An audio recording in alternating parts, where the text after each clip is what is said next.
السلام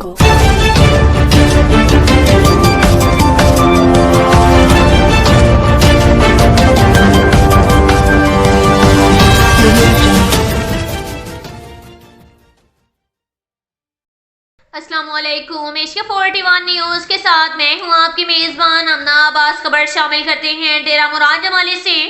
سابق وزیر اعلیٰ بلوچستان پاکستان مسلم لیگ نون کے مرکزی رہنما جام کمال خان آلیانی کی جاموٹ ہاؤس آمد۔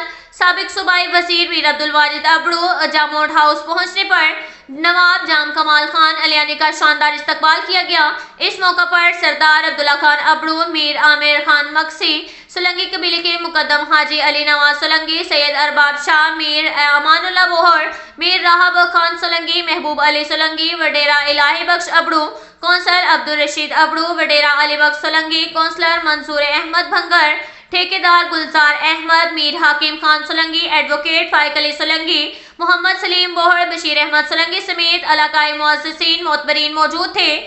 اس موقع پر سابق وزیر اعلیٰ جام کمال آلیانی نے میڈیا سے بات چیت کرتے ہوئے کہا کہ الیکشن کمیشن کو اپنے اعلان کے مطابق 8 فروری کو الیکشن کرانے پڑیں گے۔ الیکشن میں حصہ لینے والی سیاسی جماعتوں کے امیدواروں کو اپنے علاقے کے مطابق لوکل منشور بھی بنا کر عوام کے درمیان جانا چاہیے۔ 2.5 سالہ اپنے وزارت اعلیٰ کے دور اقتدار میں پورے بلوچستان کے اندر میگا اسکیمات شروع کیے۔ 2.5 سال میں صحت کے شعبہ پر بہت کام کیا۔ بلوچستان میں ہیلتھ کارڈ منصوبہ کا اجرا کیا جس سے عوام صحت کے شعبے میں 10 لاکھ تک مفت لوگوں کو علاج سے مستفید کر رہے ہیں۔ عوام کو خوش ہونا چاہیے۔ ملک میں انتخابات ہونے جا رہے ہیں۔ بلوچستان میں مسلم لیگ نون کے سیاسی جماعتوں سے بات چیت جاری ہے۔ اپنے دور اقتدار میں کوئٹہ کے لیے 40 ارب روپے کا میگا منصوبے دیے۔ عوام ایسے نمائندوں کو کامیاب کرے جو عوام کے دکھ درد میں شامل رہے۔